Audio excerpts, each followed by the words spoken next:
Where we're at, we have a fairly late season for growing things.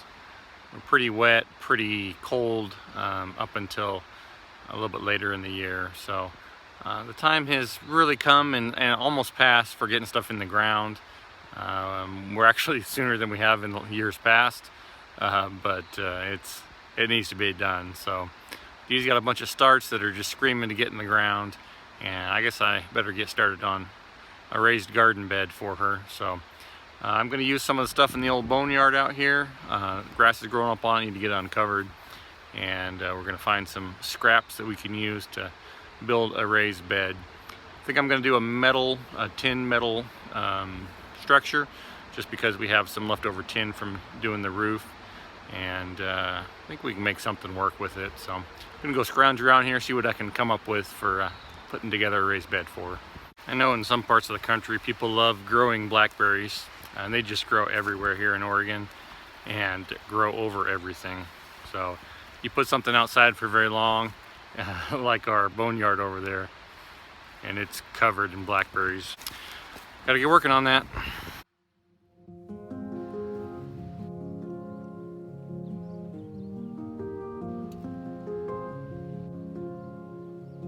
Now I got a bunch of old form boards there.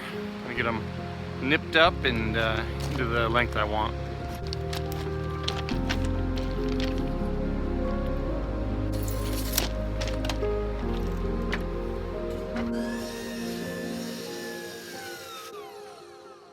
Well, I was getting ready to make some, 3-foot tall beds, the length of the sheet metal, and Dee came out and reminded me that not everybody's as tall as me, so I'm gonna cut them in half and make them like, I think they're like 19 inches or so tall. So getting ready to cut it in half. I was gonna go ahead and mark them with a scrap of sheet metal, but I realized that this center rib is right in the middle, so I'm gonna use my cheap Harbor Freight Chicago Electric shear. Hopefully that'll work all right. It's not a very good one, but it'll get me where I need to go. If not, I got some hand shears and we'll go that route.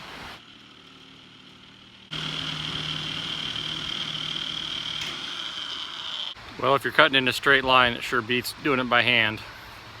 It does like to wander a little bit though.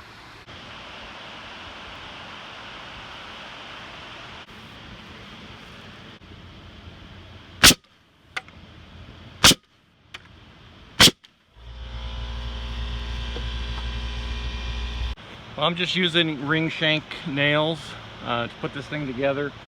You could use screws, whatever, self-tapping screws, whatever you have on hand. That happens to be what I have on hand. It's quick and fast. Ring shank nail is what you use for like sheathing plywood on a house, and it holds tight. It has a lot of back out resistance as opposed to a regular nail. So I'm just shooting these in at an angle since they're a little bit too long. Just be careful that you wear safety glasses and that kind of stuff in case they ricochet back up.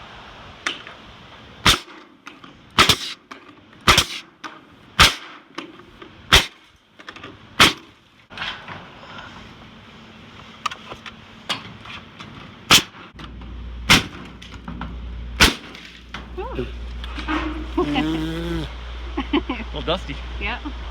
All right, we got 2 carcasses done. I'm gonna do a board across the top to kind of keep you from slicing your hand open on accident, kind of spruce it up a little bit. I gotta do some leveling, make them look a little nicer, but that's gonna happen tomorrow because it's like 9 o'clock and I haven't eaten yet. So, all right, we'll get back to it tomorrow. All right, next day, let's finish getting these things in.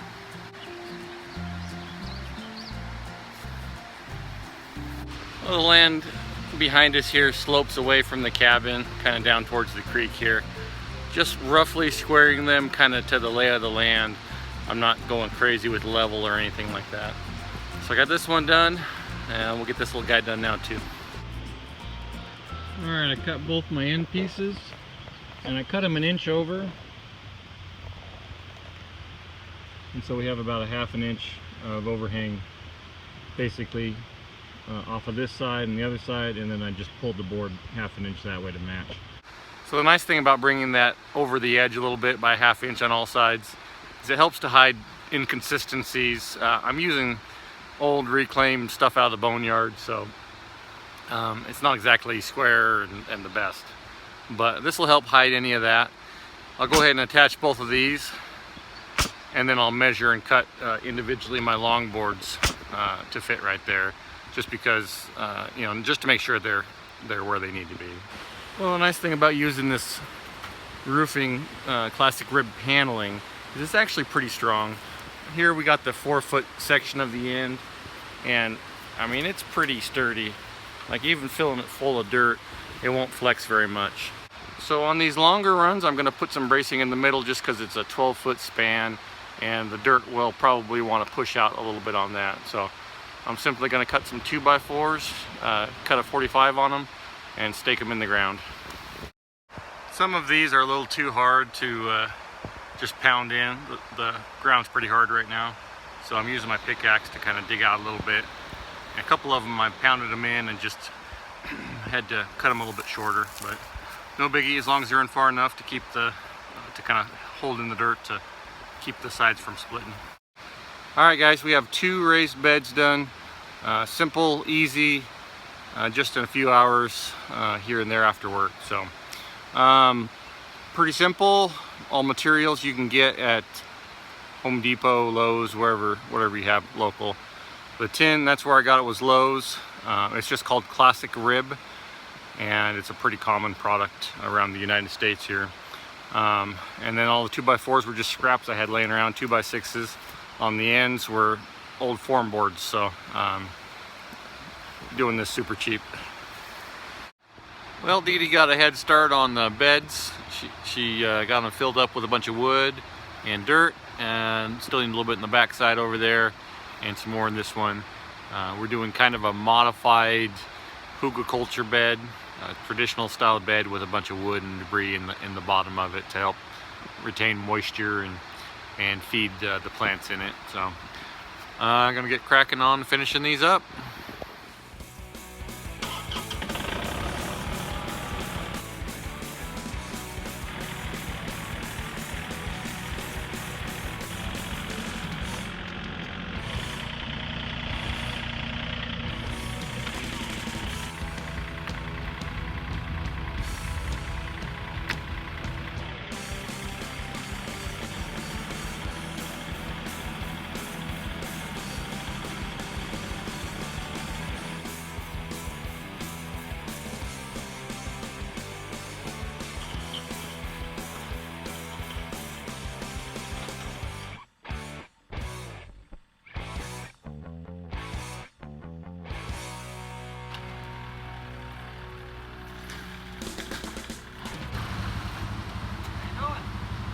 Good.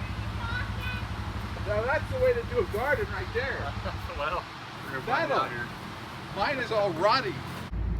Well, a neighbor came down and has some firewood that they took down some big trees, and he wanted to give me, so I'm going to zip up the hill and grab that.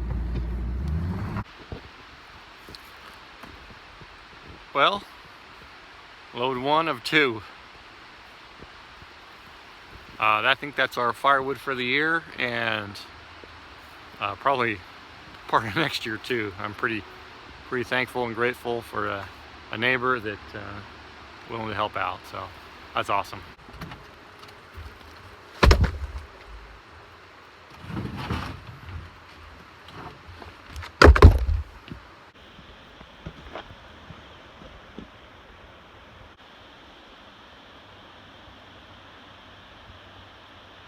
Well, our neighbor was going to give me this firewood for free, but noticed his driveway's a little bit worse for the wear after this last winter, kind of rutted, and so I told him I would grade his driveway with the tractor and see if I get some of the channels that are rutted into the road out of it. I appreciate the gesture for free firewood, but at the same time, it's nice to return a gesture as well when you get something like that. So I know they're in need of that, so it's something I can offer them in return for this.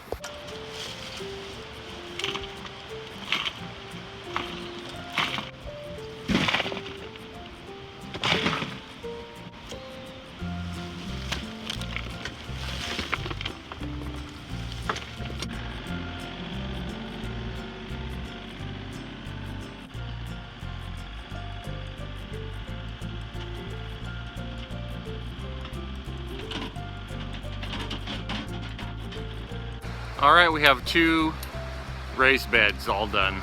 So we need to get some starts in them. Dee Dee's been brewing some up and they're ready to put in the ground. So we'll go ahead and get this thing watered down and get these starts going.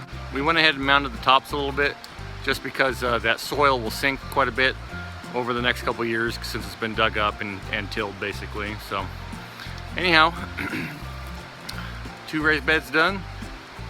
Maybe we'll crank out another one. Box number 3 is done. That took about, maybe an hour, a little less than an hour. If I had everything gathered up, ready to go, it'd be probably half hour at most. But I keep having to go and scrounge materials and find stuff to build these boxes out of laying around. So anyhow, if you were gonna do this in a weekend, it'd be a great weekend project. You could probably slam out 4 of these pretty simply in a complete weekend. So great project. Fun project, and we get to grow a bunch of stuff, so I'm looking forward to that. All right, well there you have a very simple garden bed, just made out of sheet metal for a roof and some scrap 2x4s and 2x6s. I'll go ahead and build up a rough sketch of if you were to go down and buy the materials at a Lowe's or Home Depot or something like that, and just a materials list and a rough sketch up of these things. But if you've seen this video, you can see it's pretty simple to put together. We'll go ahead and put those on our website, theoregontail.net. Feel free to check it out, download a free PDF. Well, thanks for coming along with us, guys, as we build these garden beds. Hopefully it inspired you to put some seeds in the ground, maybe build some beds of your own. Thanks for coming along, guys. Have a good night.